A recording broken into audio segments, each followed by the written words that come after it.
상당히 잘 잘립니다. 그립감도 좋고요. 그리고 가벼워요. 이 정도 나무를 다듬는데 큰 문제가 없을 만큼.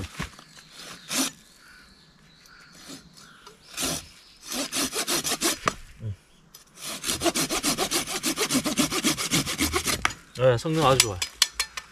큰 뭐 피로도도 없이 슥싹슥싹 괜찮네요. 이거는 바토닝 도구로 만들면 될 것 같고.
짧게 잡을 수 있고 리치를 길게 잡을 수 있기 때문에 나무를 다듬어서 여기가 도구를 만든다거나 뭐 초핑할 때도 유리하고요.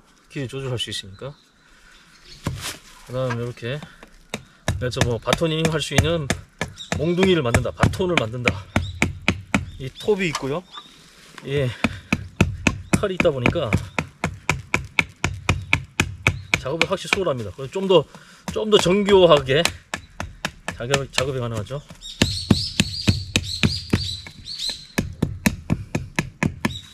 네, 딱 경계점 톱으로 딱 만들고요. 여기서 경계점을 만들고 손잡이를 내가 딱 쥐기 좋게끔 딱 만들게 되면 뭐 금방 만들죠. 그 다음 길이가 좀 짧은 편입니다. 이게 16.5cm 정도 될 거예요. 그리고 전체 여기 길이도 좀 짧은 편입니다. 적은 사이즈의 나타. 그래서 핸드 다리가 좀 다리가 괜찮아요. 일단 기본적으로 톱과 같이 세트가 되기 때문에 아웃도어용으로 상당히 유용하죠. 톱 따로 챙길 필요 없이 이 톱 자체도 짧은 길이이고 가벼움에도 불구하고 충분히 뭐 손목 굵기 정도의 나무는 딱 쉽게 잘라낼 수 있을 정도고, 가격이 상당히 저렴합니다. 세트에야 3만원이에요. 오리지널 전통적인 그 일본의 나타의 칼집보다는 이게 플라스틱이 훨씬 낫습니다. 일본 전통적인 나타 같은 나무로 만들어져 있고 내구성이 좀 떨어지죠. 습기에 약하고. 근데 애초에 이렇게 현대식 플라스틱 칼집이니까 훨씬 더 관리가 용이한 것 같아요. 이렇게 칼처럼도 쓸 수 있고 딱 적당합니다. 이 무게 따로 재보니까 한 380g 정도 돼요.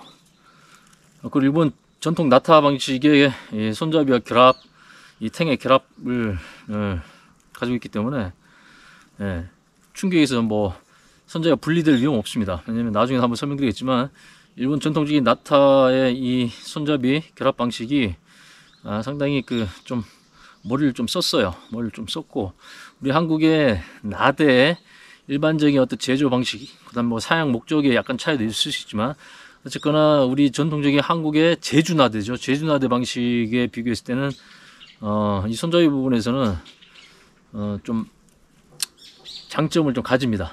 우리 제주나대 같은 경우 손잡이가 원래 풀텐 구조다 보니까 거기에 이제 마끈을 감아 쓰거나 가죽구를 감아 쓰는 경우도 있겠고, 그냥 그대로 쓰는 경우가 많았죠. 우리 전통적인 제주나대 기준으로 했을 때.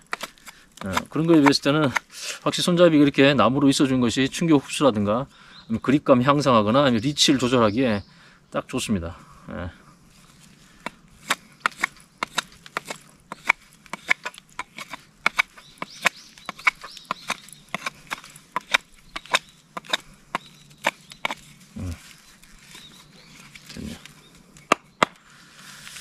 이 일본의 나타 같은 경우도 종류가 다양합니다. 사이즈가 굉장히 다양하고요. 그 다음 날의 어떤 그라인드 방식도 크게 두 가지입니다. 양쪽에서 가는 거랑 그다음 치즈 그라인드 방식으로 이제 편날이죠. 한쪽만 날을 갈고요. 반대쪽은 날을 거의 갈지 않은 그냥 평평한 그대로 유지해서 이 끌처럼 나무를 딱 측면에서 밀착된 상태에서 이렇게 파고들하기 좋게끔 그렇게 잘 만들어졌어요.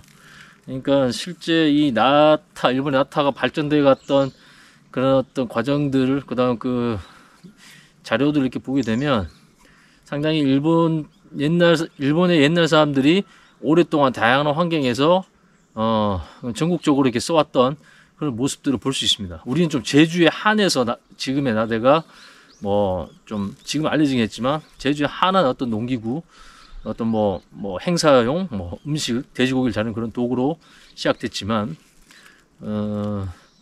이게 근래 와서 전국에 퍼진 거지 사실은 제주 한정의 도구였고, 일본의 나타 같은 경우는 일본 전국에서 그냥 일반인들이 농기구처럼 막 썼던 그런 도구, 그러다 보니까 많이 편의성 같은 것들 많이 개선했다는 게 느껴집니다. 우리도 지금 현대에 와서 나대를 많이 이제 개선을 시켜서 지금 쓰고 있지만 나타도 상당히 잘 만들어진, 우리와 비슷한, 나대와 비슷한 어떤 구조를 가졌고 목적도 비슷한데 잘 만들어진 도구라고 볼 수 있습니다. 그냥 일본의 나타는 그냥 나타고 우리의 나대는 우리의 나대로 분류한 게 맞지, 이게 서로 어떤 기원을 따지고 한다 그러면 글쎄 서로 어떻게 보면 만들어진 방식이 다르고, 그 다음 이 사용되었던 여러 가지 어떤 역사적인 기록들이라는 거 보더라도 차별적이 있습니다.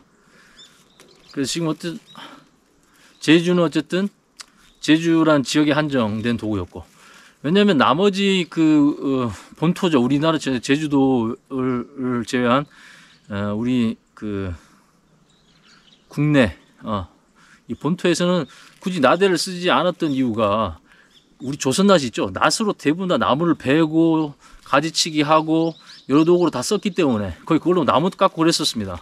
저도 예전에 그렇게 조선낫을 이용해서 이렇게 쓰시는 동네 어르신들이라든가 많이 봤어요. 그걸로 뭐 작업 다 해버립니다. 이런 나무가 다 자르고 정리한 거 다 했어요.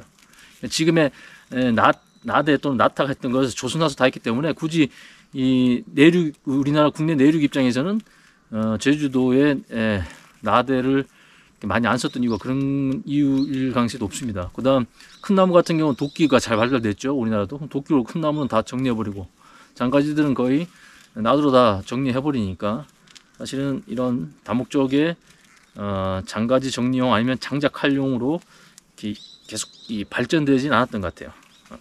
일본 같은 경우는 상당히 전국적으로 그냥 일상에서 많이 쓰고 가정에서 많이 쓰고, 그 다음 뭐 나무를 다듬거나 또 장작을 쪼개는 용도로 많이 썼기 때문에 그만큼 좀 진보된 모습들을 많이 볼 수 있습니다. 근데 워낙 이제 뭐 사용되는 환경이라든가 기간이 다르다 보니까 어느 게 낫다, 어느 게 뛰어나다 이러기보다는 각각의 특색을 가진다. 한국은 한국만의 나대의 특성을 가지고 있고, 일본은 일본 전통의 나타의 기능들을 현대에 살려서 잘 활용하고 있다, 이렇게 볼 수 있을 것 같아요. 좀 아쉬운 점은 뭐냐면 이제 이런 형태, 장작칼 형태로 좀 이렇게 직사각형이 생긴 이런 초퍼, 그러니까 벌목도 개념보다는 손도끼 개념의 이런 장작칼이 글로벌적으로 나타란 이름으로 거의 알려져 버렸습니다. 그러니까 일본을 넘어서서 세계의 나타란 이름으로 이런 형태의 장작칼 또는 손도끼가 이름이 그냥 고정되어 버렸어요. 우리의 나대가 아쉽게도 표준 개념의 용어가 되지 못했던 게 좀 아쉬운 부분이 있죠. 도구적으로 나타가 잘 만들어냈습니다. 왜냐하면 손잡이와 칼집을 같이 하나의 세트로 계속적으로 사용해왔고 그렇게 발전시켜왔고 또 현대화했기 때문에 우리는 좀 나대 같은 경우는 이전에는 거의 칼집, 그러니까 이 칼을 보관하는 칼집 개념이 없어요. 휴대를 위한 칼집 개념이 없었고 손잡이 개념도 아주 좀 진보적이지 못했죠. 그냥 막끈을 감아 쓴다거나 탱 길게 이 뻗은 탱에다가 막끈을 감아 쓰거나 아니면 뭐 가죽 같은 걸 감아서 쓰는 정도. 대부분 보니까 그냥 그거 없이 그냥 쓰셨던 것 같아요. 감는 그런 거 없이 그렇게 쓰다 보니까 필요성을 못 느껴서 그런지 이런 손잡이 형태를 발전을 못 시켰고 이런 보관 주머니 또는 칼집을 계속 연계해서 발전을 못 시킨 부분이 조금 아쉽긴 합니다. 이제서야 우리가 이제 현대 나대를 그런 식으로 칼집도 보강하고 손잡이도 보강하고 그렇게 해서 또 강제도 보강하고 디자인도 좀 더 효율적으로 바꾸는 그런 노력들이 있지만 확실히 일본의 나대에 비해서는 그런 과정들 계승해서 발전시킨 과정이 좀 짧았던 것 같습니다. 좀 아쉬운 부분이 있지만 그 이름을 놓친 게 좀 아쉽긴 해요. 글로벌적으로 이제 이런 형태를 나타라고 부르고 탑스라는 그 유명한 미국의 나이프 제조회사도 나타라는 이름으로 이런 형태를 만들어 버렸습니다. 나대가 아니고 나타. 하지만 우리도 이런 도구가 있다, 그죠? 나대라는 게 있으니까 부러워할 필요는 없는데 좀 아쉬운 부분이 있죠. 우리가 좀 더 표준화가 될 수 있을 뻔했는데 그런 계승하고 발전한 노력이 조금 우리가 좀 늦었다. 일본은 그걸 체계적으로 잘했습니다. 특히 일본 같은 경우에는 실키라는 이 톱을 굉장히 잘 만드는 그런 기계 공구 만드는 회사에서 이 나타를 현대화 시켰습니다. 하여튼 이런 손도끼들은 뭐 캠핑이든 아웃도어용이든 부시크래프트든 특히 그 등산 같은 것들 갔을 때 비상용으로 챙겨 다니기가 참 좋아요. 챙겨 다니기 좋습니다. 휴대성이 나쁘지 않습니다. 그다음 충분히 작업하기도 좋아요.